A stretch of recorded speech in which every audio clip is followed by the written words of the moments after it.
പവിത്രത്തിലെ പുത്തൻ സ്റ്റോറിയിലേക്ക് ഏവർക്കും സ്വാഗതം. ഈ സ്റ്റോറി ഇഷ്ടപ്പെടുവാണെങ്കിൽ സബ്സ്ക്രൈബ് ചെയ്യണേ, അതുപോലെ തന്നെ ലൈക്ക് ചെയ്യണേ, ടൈപ്പ് ചെയ്യാനും മറക്കല്ലേ.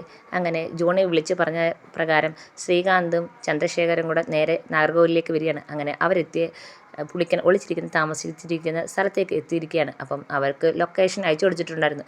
അത് പ്രകാരം നേരെ ശ്രീകാന്ത് അങ്ങോട്ട് വരികയാണ്. ചന്ദ്രശേഖരൻ പറയുന്നുണ്ട്, ഒരു തരത്തിലും അവൻ രക്ഷപ്പെടാൻ പാടില്ല, നമ്മുടെ കയ്യിൽ തന്നെ പെടണം. വാസവൻ വന്നു കഴിഞ്ഞു കഴിഞ്ഞാൽ പിന്നെ ചിലപ്പം നമുക്ക് അവനോട് യുദ്ധം ചെയ്യേണ്ടി വരും. അതുകൊണ്ട് ശ്രദ്ധിച്ചു വേണം കാര്യങ്ങളൊക്കെ നിൽക്കാനെന്ന് പറയുകയാണ്. അങ്ങനെ നേരെ അവർ പുളിക്കൻ താമസിക്കുന്ന ആ വീട്ടിലേക്ക് ചെല്ലുകയാണ്. ഈ സമയത്താണെങ്കിൽ വേദയാണെങ്കിൽ ഇങ്ങനെ ഉറങ്ങാതിരിക്കുകയാണ്. ഓരോന്ന് ആലോചിച്ച് കിടക്കുകയാണ്. അടുത്ത് വിക്രവും കിടപ്പുണ്ട്. വിക്രം നല്ല ഉറക്കത്തിലാണ്. ഓരോന്നാലോചിച്ച് വിക്രത്തെ നോക്കി വിക്രത്തെ തലയിൽ ഇങ്ങനെ തടവുന്നുണ്ട്. എന്നിട്ട് വേദ ഇങ്ങനെ വിഷമത്തോടെ ഇരിക്കുകയാണ്. ആ സമയത്താണ് വിക്രം ഉറക്കത്തിൽ നിന്ന് എണീക്കുന്നത്. നോക്കുമ്പോൾ വേദയാണെങ്കിൽ ഉറക്കമൊഴിച്ചിങ്ങനെ ഇരിക്കുന്നു. അപ്പം ചോദിക്കുന്നുണ്ട്, എന്താ വേദ, ഉറങ്ങുന്നില്ലേ ഇയാൾ? ഇത്രയും നേരം ഉറക്കമൊഴിഞ്ഞിരിക്കേണ്ട കാര്യം എന്താണ്? എന്താ ആലോചിക്കുന്നതെന്ന് ചോദിക്കുകയാണ്.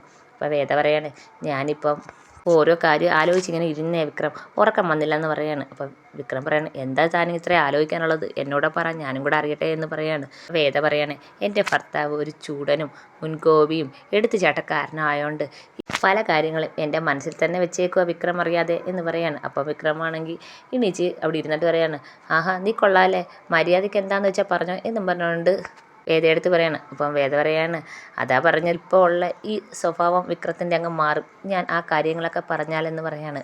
അപ്പം വിക്രം പറയാണ്, അപ്പം എന്തോ സീരിയസ് മാറ്റർ ആണല്ലോ എന്ന് വിക്രം പറയാണ്. അപ്പം വേദ പറയാണ്, അത് തന്നെ, ഒരു സീരിയസ് മാറ്റർ തന്നെയാണ്. അപ്പം വിക്രം ചോദിക്കണം, എന്താ എന്നോടിത് പറയാണ്. അപ്പോൾ വേദ പറയാണ്, ഞാൻ പറഞ്ഞു കഴിഞ്ഞാൽ വിക്രത്തിന് ഈ സ്വഭാവം മാറല്ലേ, എടുത്ത് ചാടി ഒന്നും ചെയ്യല്, സ്വഭാവത്തിന് ഒരു മാറ്റം ഉണ്ടാവില്ലെന്ന് പറയാണ്. അപ്പോൾ വിക്രം ഇങ്ങനെ ആലോചിച്ചിട്ട് പറയാണ്, അത് കാര്യം എന്താണെന്ന് അറിഞ്ഞിട്ടല്ലേ നമുക്ക് അതിനെക്കുറിച്ച് ചിന്തിക്കാൻ പറ്റൂ, ഇപ്പോഴേ എനിക്കങ്ങ് പറയാൻ പറ്റുമോ? അത് കേട്ട് കഴിഞ്ഞാൽ എനിക്ക് എൻ്റെ സ്വഭാവം മാറത്തില്ലെന്ന്. അപ്പം വിക്രത്തിൻ്റെ അടുത്ത് വേദ പറയണം, അതാ ഞാൻ പറഞ്ഞത്, വിക്രം എടുത്ത് ചാടി എന്തെങ്കിലുമൊക്കെ ചെയ്യും, അതുകൊണ്ടാണ് ഞാൻ പറയത്തില്ല എന്ന് വേദ പറയാണ്. അപ്പോൾ വിക്രം പറയാണ്, എന്തായാലും നീ പറ, ഞാനൊന്നും ചെയ്യത്തില്ല, എടുത്ത് ചാടി ഒന്നും ചിന്തിക്കാതെ ഒന്നും ചെയ്യത്തില്ല എന്ന് വിക്രം ഉറപ്പ് കൊടുക്കുകയാണ്. അപ്പം വേദ പറയുകയാണ്, എനിക്കൊരു സംശയമുണ്ട്, വരുണിൻ്റെ കൊലപാതകത്തിൻ്റെ പുറയിൽ ശ്രീകാന്താണോ എന്നുള്ളൊരു സംശയം വേദ പറയുകയാണ്. മാത്രമല്ല വിക്രം അന്ന് അപായപ്പെട്ടതിൻ്റെ ആ ദിവസം ഞാൻ വെള്ളം കുടിക്കാനായിട്ട് താഴേക്ക് വരുമ്പം ശ്രീകാന്താണെങ്കിൽ ആരടുത്തോ ഫോണിൽ സംസാരിക്കുന്നത് കേട്ടായിരുന്നു. അത് കേട്ട് ഞാൻ ആരോടാണ് ശ്രീകാന്ത് സംസാരിക്കുന്നത് ശ്രദ്ധിച്ച് പുളിക്കൻ വിളിച്ച് ശ്രീകാന്തിനോടാണ് പറഞ്ഞത് വിക്രം എവിടെയാണ് ഒളിച്ചിരിക്കുന്നത് എന്നുള്ള കാര്യം പറഞ്ഞത്. അപ്പം പുളിക്കനും ശ്രീകാന്തും തമ്മിൽ നല്ല ബന്ധമുണ്ട്, അല്ലെങ്കിൽ ഒരിക്കലും പുളിക്കനാണെങ്കിൽ ശ്രീകാന്തിനെ വിളിച്ച് പറയത്തില്ല, ആ കാര്യം നേരെ വാസവനല്ലേ വിളിച്ച് പറയത്തുള്ളൂ എന്ന് പറയുകയാണ്. പിന്നെ പുളിക്കൻ ഈ പറഞ്ഞത് വിക്രത്തെ കണ്ടെന്നുള്ളത് അല്ലെങ്കിൽ ആരും പറഞ്ഞിട്ടല്ല ചെയ്തതെങ്കിൽ പുളിക്കൻ ഒരിക്കലും ഒളിച്ച് താമസിക്കേണ്ട ഒരു കാര്യവുമില്ല. ഇപ്പം പുളിക്കൻ ഒളിവിലാണ്, അപ്പം അതിൻ്റെ അർത്ഥം പുളിക്കനെ അടുത്ത് ആരോ പറഞ്ഞ് ചെയ്യിപ്പിച്ചതാണെന്ന്. അപ്പം വിക്രം ചോദിക്കാണ്, നീ എന്താ ഉദ്ദേശിക്കുന്നത്?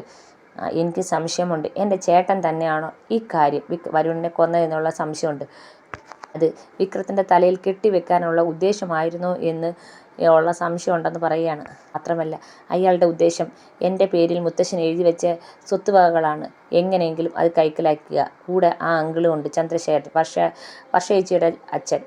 അവർക്ക് വേണ്ടുന്നത് സ്വത്ത് മാത്രമാണ്. മാത്രമല്ല കമ്പനിയിൽ നല്ല തിരിമറികൾ നടത്തിയിട്ടുണ്ടെന്ന് അറിയാൻ കഴിഞ്ഞത്. ഇതൊന്നും എനിക്ക് വേണ്ടാന്ന് വിചാരിച്ചതാണ്, പക്ഷേ ഇനി അങ്ങനെ പറ്റത്തില്ല.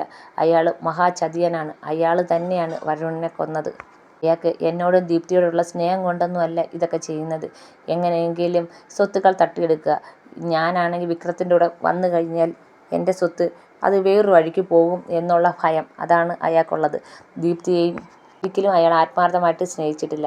വരുണിനെ കൊന്ന് അയാൾ വിക്രത്തിൻ്റെ തലയിൽ കെട്ടിവെക്കുക, അപ്പം രണ്ടുപേരും ഒഴിവാകുമല്ലോ എന്ന് പറയാണ്. അപ്പോൾ ഇത് കേൾക്കുമ്പോഴത്തേക്ക് വിക്രത്തിന് ദേഷ്യം വരുന്നുണ്ട്. അപ്പോൾ വേദ പറയാണ്, ഞാൻ പറഞ്ഞല്ലോ ആദ്യമേ, ഇതൊന്നും കേട്ട് വിക്രം ദേഷ്യപ്പെടാൻ പോവല്ലേ, ചാടി ഒന്നും ചെയ്യല്, കൃത്യമായി തെളിവോടെ വേണം അയാളെ ഇനി പൂട്ടാൻ എന്ന് പറയാണ്. അപ്പോൾ വിക്രം ഇങ്ങനെ ദേഷ്യം പിടിച്ച് ഇങ്ങനെ ഇരിക്കുകയാണ്. ഈ സമയത്താണെങ്കിൽ ശ്രീകാന്തും ചന്ദ്രശേഖരനും കൂടെ പുളിക്കൻ്റെ അടുത്തെത്തി. പെട്ടെന്നാണെങ്കിൽ പുളിക്കൻ നോക്കുമ്പോൾ ഇവർ രണ്ടുപേരും മുന്നിൽ നിൽക്കുകയാണ്. ഇപ്പം ആകപ്പാടെ ഭയന്ന് വിറച്ച് നിൽക്കുകയാണ്. അപ്പോൾ ഒരു കൊല ചിരിയോടെ ശ്രീകാന്ത് പറയാണ്, ഒരിക്കലും നീ ഞങ്ങളെ ഇവിടെ പ്രതീക്ഷിച്ചില്ല അല്ലേ, ഞങ്ങൾ വിചാരിച്ച് നിന്നെ അങ്ങ് കണ്ടുപിടിക്കാന്ന്, നീ ഞങ്ങളെ ഭയന്ന് ഒളിച്ചിരിക്കുകയല്ലയോ, പിന്നെ നീ സത്യങ്ങളെല്ലാം വാസവനോട് പറഞ്ഞാൽ ഞങ്ങൾക്കിനി വാസവനോട് മുട്ടാനൊന്നും വയ്യ. അതിനേക്കാക്കി നല്ലത് നിന്നെ അങ്ങ് കൊല്ലുന്നതല്ലേ എന്ന് പറയാണ്. അപ്പോഴത്തെ പുള്ളിക്കൻ പേടിച്ച് വിറയ്ക്കുന്നുണ്ട്.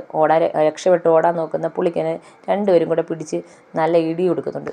പുള്ളിക്കൻ പറയുന്നുണ്ട് എന്നെ ഒന്നും ചെയ്യല്ലേ എന്ന് പറയുന്നുണ്ട്. അപ്പോഴത്തേക്ക് പുള്ളിക്കനെ ഒരു പരുവാക്കി ഇടിച്ച് താഴെ ഇട്ട് എന്നിട്ട് ശ്രീകാന്ത് കത്തിയെടുത്ത് കുത്തുകയാണ് പുള്ളിക്കനെ. ഇതൊക്കെ കണ്ട് ചന്ദ്രശേഖരൻ ഭയങ്കര സന്തോഷത്തോടെ അടുത്ത് തന്നെ നിൽപ്പുണ്ട്.